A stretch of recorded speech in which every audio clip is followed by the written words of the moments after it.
September is my birthday month. I'm cussing at everybody and everything. Be advised.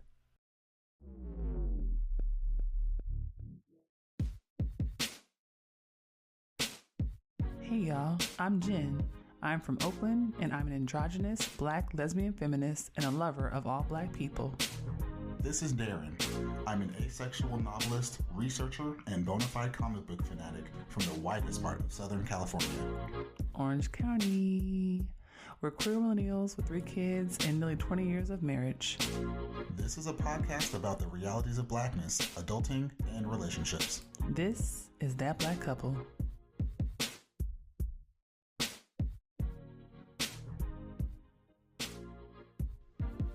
Hello.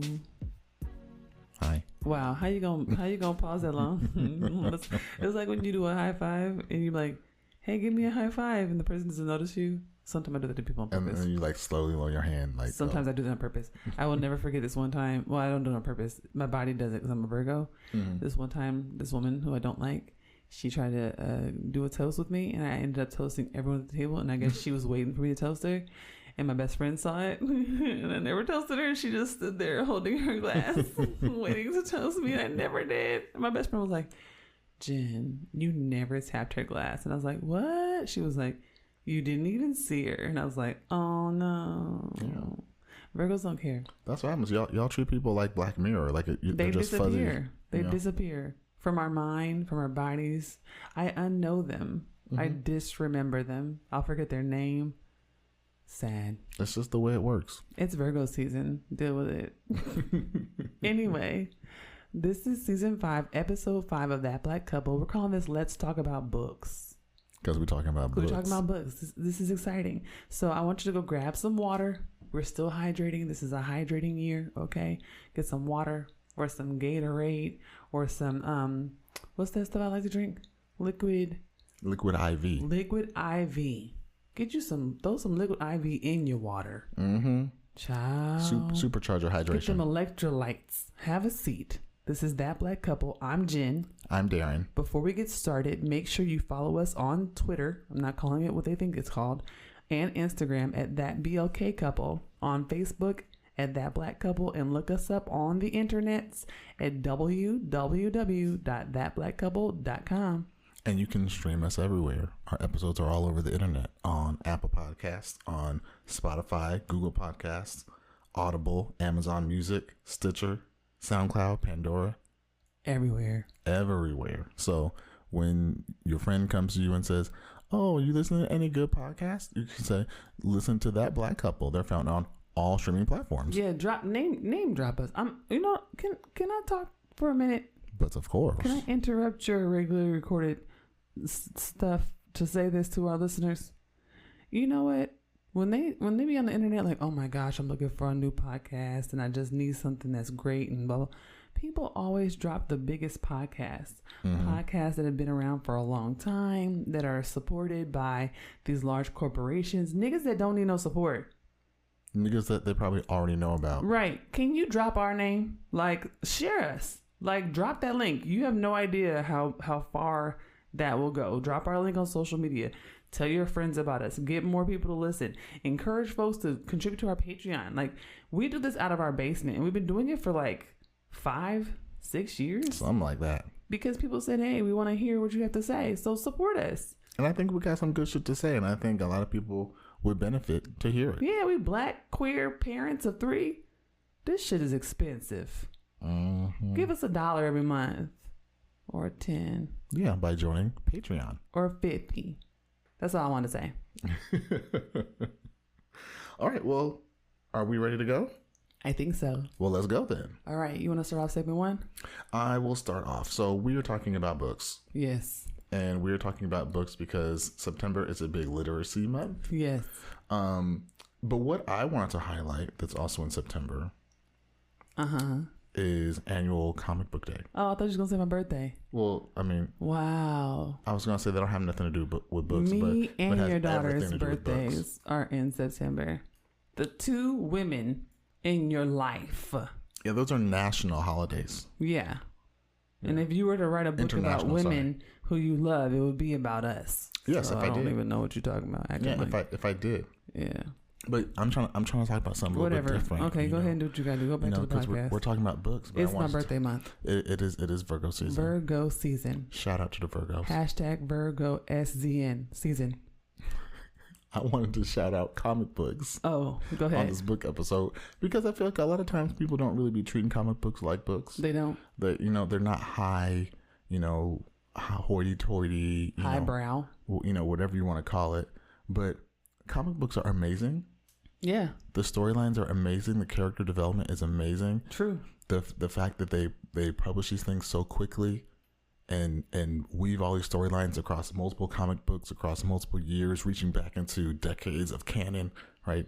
That stuff is amazing. And one of the things that people forget about comic books is they're a really easy entry point for people to get into reading. I agree. Right? Because it's shorter form. You do have all of these like fantastical images and these amazing storylines that are being, written out for you. Yeah. And they hook you and you come back and you read over and over and over. It's great about setting up a cadence and a pattern and making reading a normal part of your life, especially for young boys who they always say are least likely to be reading anyway. Right. And so a lot of librarians really, when they're like, oh, I have a son and I'm trying to get him into reading, that's where they push people first to get reading into their systems so they can then kind of level up and start to be more long form readers. No, I agree. And I also think for like young creatives, like both of us were, who were interested not just in the reading part, but also in the graphics and the art of it all. Like, comic books are incredible. The artists who design for Marvel are some of the greatest artists I've ever witnessed over the course of my lifetime. I mean, the way that the art has changed since the 40s, 50s, 60s is like, wow. Like it's wild. I think it's enjoyable to watch the evolution from like the early comics into like the cartoons, into the movies. All of this has been exciting. So I think that if you're into also just like learning how to draw, like that was something I did. Yeah. I used the whole Phoenix series to learn how to draw bodies, how to draw hair, how to draw eyes, how to draw lips. Like I learned how to draw from comic books, and I read them, but I was like, oh, this is kind of cool. I can make my own heroes. I can draw my own superheroes from what I'm reading. It's all about imagination. It is. It's creative, and I think that so many of us, especially like us young black like queer kids, it's like our imaginations were so important to our survival, you know what I'm saying? Because sometimes the conditions of the life that we were facing weren't that exciting. And so we needed some type of escape. For me, that was comic books. Yeah. And, I could talk about comic books for the whole episode. I promise y'all I won't do that today, at least. But that's one of the things I think for me that grounded me a lot as a kid and into adulthood was really specifically like X-Men comics. Yeah, me too. And not just how great the storylines were and how great the characters were and how cool the powers were, but that it's an allegory for being marginalized in the world.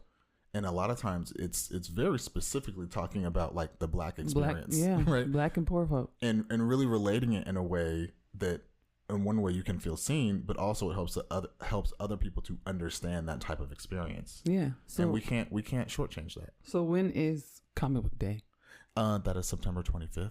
Fantastic. So you ready for me to talk about the day that I'm excited about? I am very excited for you to share what you're going to be talking about. Okay, so I'm excited about this episode because I was thinking about International Literacy Day, which is September 8th, 2 days before my birthday.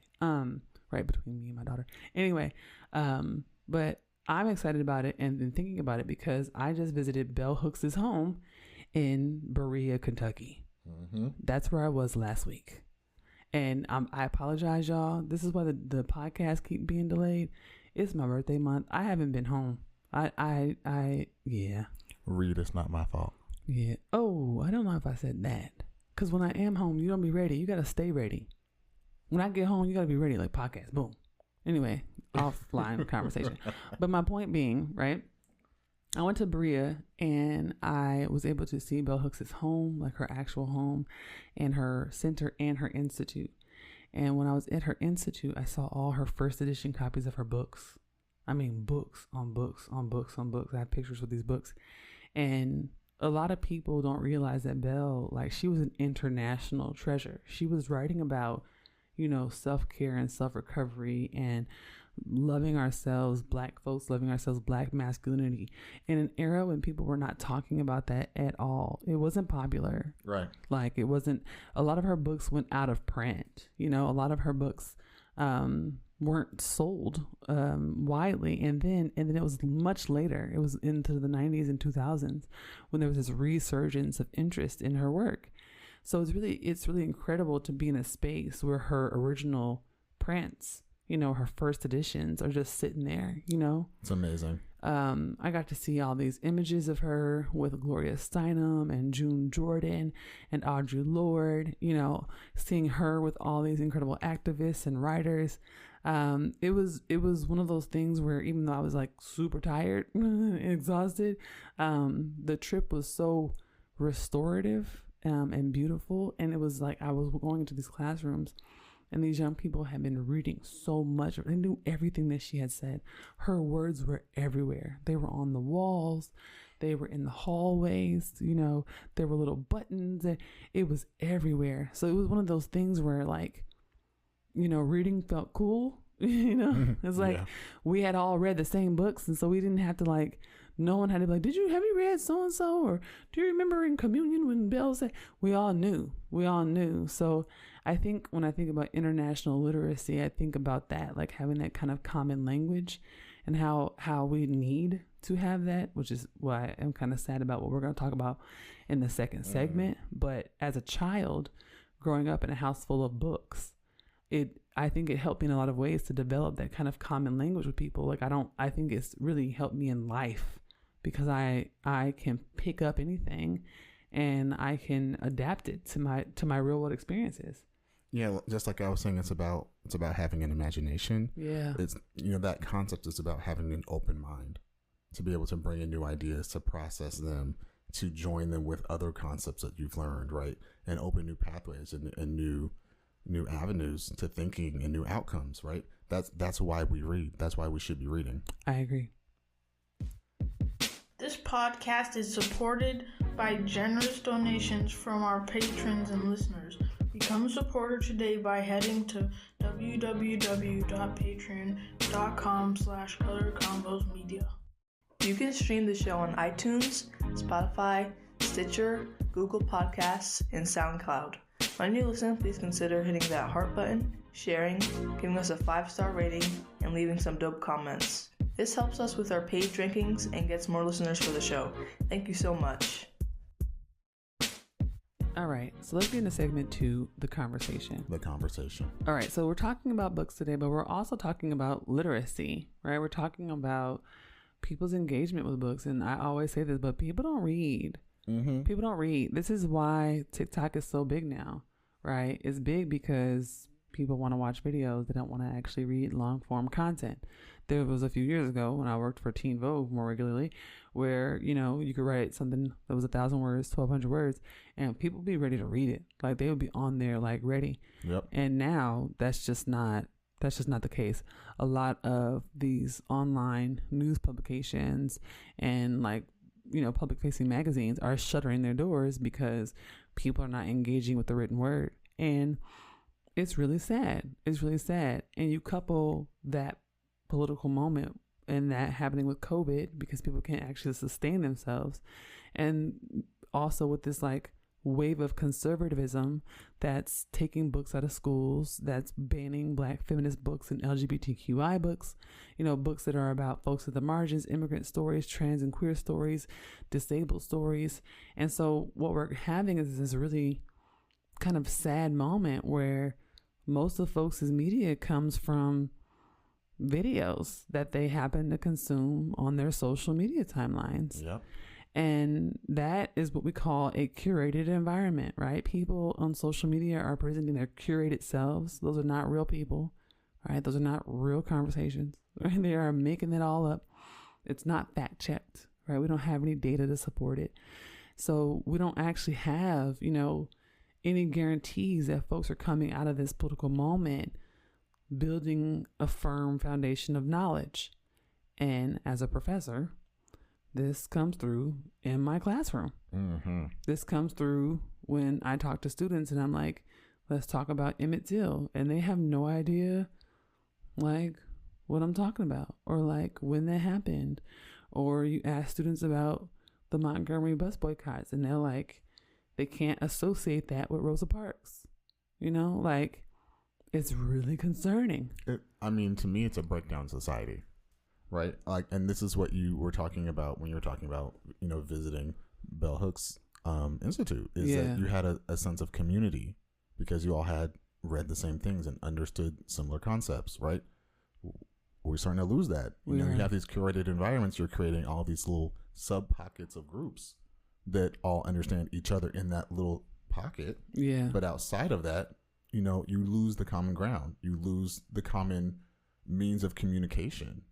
And it's really, really distressing. Mm-hmm. And as we're talking about books, right? To me, you said literacy, and that's the thing with books. It's two things. It's, are there books for people to read? Mm-hmm. And there's getting people to read those books, right? Mm-hmm. There's two sides of the same coin that we have to be focused on there. Mm-hmm. And I think to your point, we were talking to our kids about them going back to school, and they were talking about things that kids in their own grades didn't know, that they were shocked and confused. The Industrial Revolution that they just learned about last year. Yeah, over the summer they lost that information. It's all gone. Mm-hmm. Because I'm sure they spent all summer playing video games, watching videos on TikTok, and just absorbing social media on YouTube. Right, and so their brain prioritizes that information. Right. It makes it seem like that's the most important. Right. And I try to explain that to people, when you don't train your brain to read and to retain the written word, when you don't write with your physical hand, like, those functions start to be delegitimized by your body, mm-hmm. and also to just wither away, right? You start writing again and your handwriting's awful. You start reading again and it takes you forever to get through a sentence. I've had this happen to me where I didn't read for a long time and I went back to reading and I was reading so slow. Mm-hmm. And I was like, why can't I get through this fucking book? And it was because I hadn't practiced. Like, it's a muscle. It's a muscle. And when you don't continue to train your body in these tools that keep you intellectually, agile, they go away. Yeah. They go away. And I feel like we're experiencing that on a mass scale right now. And that also speaks to what you were saying about people not reading and wanting to just consume video, right? That also messes with your ability to concentrate for longer periods of time, right? When you read, you're doing a sustained activity mm-hmm. for a long period of time. In isolation. Right? In isolation, right? You're focused on that one activity, right? But the more and more we get into consuming video and, watching shorts, because now it's not even just video. Right. Now it's shorts, right? And you get endorphins from all of that. Right. And so your mind is expecting that quick hit. Right. Faster and faster and faster and faster That's and faster. Right. And nothing will hold your attention in the same way. Yeah. Right. And just think about what that means when the ability to concentrate and to work for extended periods of time breaks down. Right. What are you then able to do in your own waking life? Mm-hmm, like, mm-hmm. how are you just losing your own functional capabilities? Yeah, it's rough, bro. And that's what we're doing to ourselves when we start to deprioritize reading. That's it.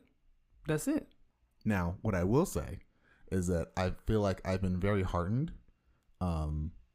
recently, just seeing that in a weird way, there's also been an explosion in reading and interest in reading and in books. Mm-hmm. Right. For a long time, I would say for a number of years, I thought, wow, books might go away. I was worried too. I was like, when Borders books closed, I was like, oh no, it was not looking good. The bookstores are going away. I was worried about the bookstores. I feel like there's been so much more of a push recently for reading to really take the forefront again. Partially, that's coming from the fact that there's been, a push on the other side to get rid of books. Absolutely. And getting back to that idea of that shared state, when you're reading and understanding the same concepts, that the whole concept of book banning is about that. Yeah. It's to say we want to cut off people being able to see themselves represented. We want to cut off people being able to see other people's represented and being able to understand their shared experiences. Yeah. That is what book banning is about.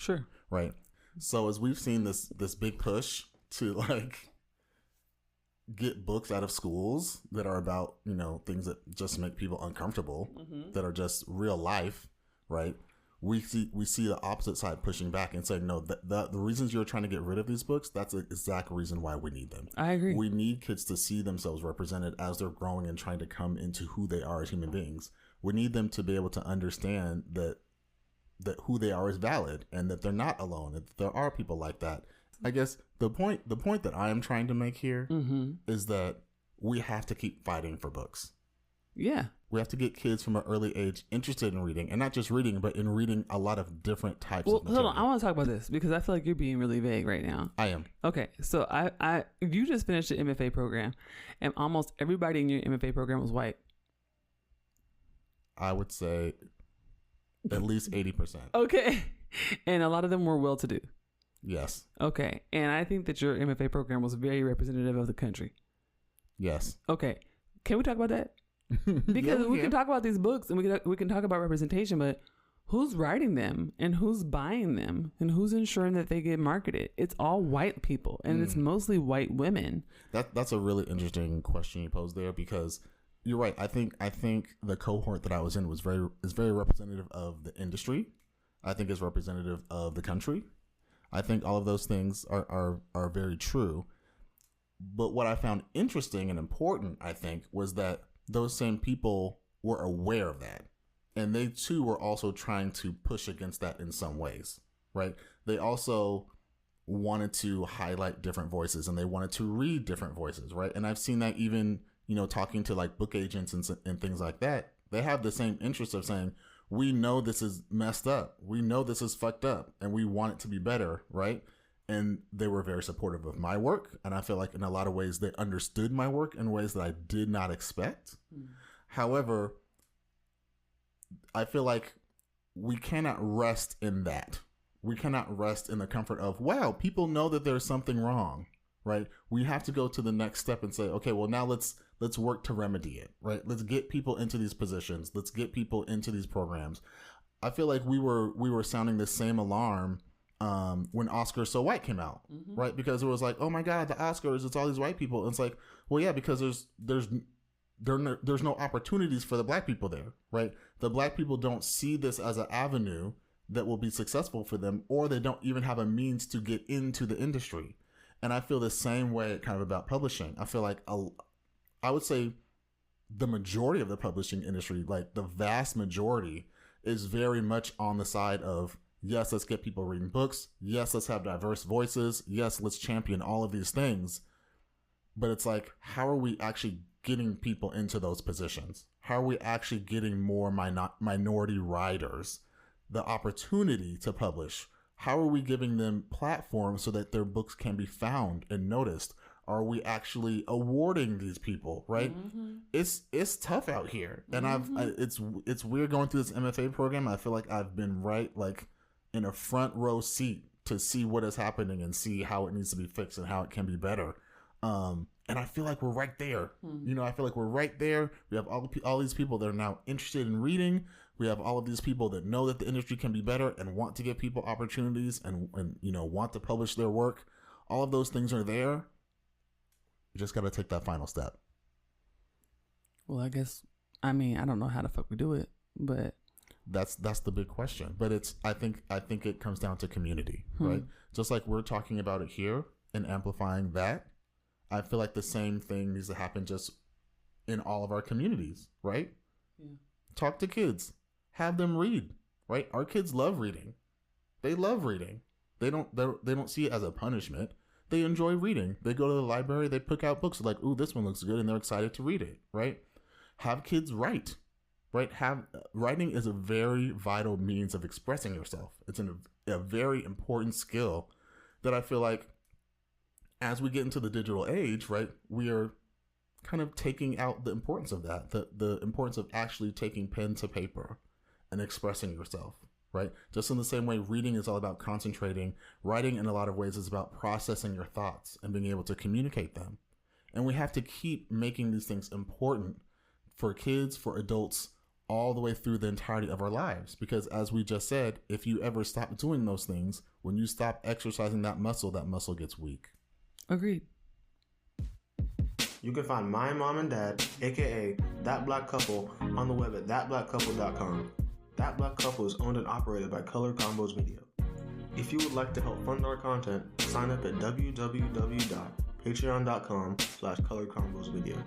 Please consider giving us $5 or $10 per month to help us build our platform and grow our organization.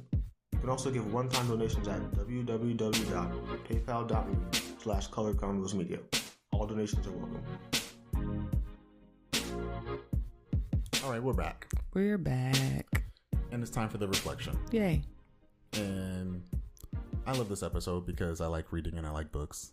We love books. And I like writing. We're both authors. Books. And I think books are important. We're co-authors. Yes. I have a whole whiteboard of a list of projects that I'm working on and what stage they're in. Yes. And which order I want to get them completed and what I have to do next on them. Yes. And I think all of that is important. Yes. Right. And I think as I mentioned during the conversation, it is important for us to spotlight and highlight reading. Okay. It is important. Okay. And I feel like I always feel almost kind of like an imposter saying that. Why? Because growing up, I was not a reader. You always say that, but I don't understand it. I was one of those kids. I didn't like reading. Right? Really? I was not a fan of reading. When I had book reports, I was like, God, I don't want to read this book. I'm going to skim this. I'm going to read the Cliff Notes. Oh, you were big on Cliff Notes when I met you. I was very much like, I'm not a reader. But one thing I did read pretty consistently as a kid was comic books, as I stated. And I didn't really come into actually enjoying reading, like novel, short story reading, until I was a sophomore in high school. And, funny enough, it was a book that was assigned for class. And I was like, oh, God, I got to read this book. This was one of the times I said, okay, you know what, Daren? We're going to read the whole book. Ugh. And I said that because it was a thin book. And I thought, I can read this. Was it The Spook Was Sat by the Door? No, it was like Water for Chocolate. Mm-hmm. And I was like, oh, this is a really short book. I can actually read it. Okay, be responsible. Do the right thing. Read the book, right? And I read it, and I remember the language was so vivid, and it was so brilliant, and I was actually captivated in reading it. And just that very experience transformed reading for me for the rest of my life. Wow. And I think that's why I always say it's so important to get kids reading early. Yeah. And also to find the things that they like, right? Mm-hmm. Give kids books that they like. Like, we have 3 kids in our house, and we definitely get them reading, and they all read very different things. Very different. Very, very different. But they're dialed in, and they love it. Mm-hmm. And they'll read, a series that has 8 or 10 books in it because they're fully hooked into it because it's what they like, right? And that increases your vocabulary. It increases your ability to think, to concentrate, to communicate with others. Yeah. There's just so many benefits. It increases your critical thinking. It helps you with everything else. Yeah, no, I think for me, what book would that have been for me? Oh my God, there was so many. I love reading. I always loved reading. You've been reading adult books since you were 5. I always loved reading. I was like, what was in this book? I've been a voracious reader since I was a baby. I've always been like this. So I can't say that anything transformed reading for me. I mean, Zora Neale Hurston, Their Eyes Are Watching God did something to me in high school. I read it and something changed for me. And I don't know what it was. I think it was like the marrying of this deep blackness with this story about a girl who I understood implicitly, and her grappling with like love and with self-identity. All of those things felt real for me. But I also read it right after I read The Coldest Winter Ever, Sister Souljah. And I loved that book. I read that book in like 2 days. I was cutting school and sitting across the street. I would sit across the street at Burger King, and I would order fries, and I would just read the book because all I wanted to do was read. I cut school to read the book. I cut school to read a book. Wow, you really a nerd. I'm a nerd. I cut school to read. You're cutting school to read. I cut school to read. Wow. I cut school to read. So yeah, I think I read Goosebumps. I read all the Goosebumps. I read all the Babysitters Clubs. I read so many books. I had to start reading my mom's books. That's how I read adult books. I started reading The Color Purple. I started reading Alice Walker. I read a lot of things I shouldn't have read. I read Stella got her groove back. My grandma gave me that. My grandma Claire gave me that. And my mom was like, no, that's not appropriate. And I was like, Mom, I read Sula already. She was like, okay, that's right. I guess it's true. You read Sula.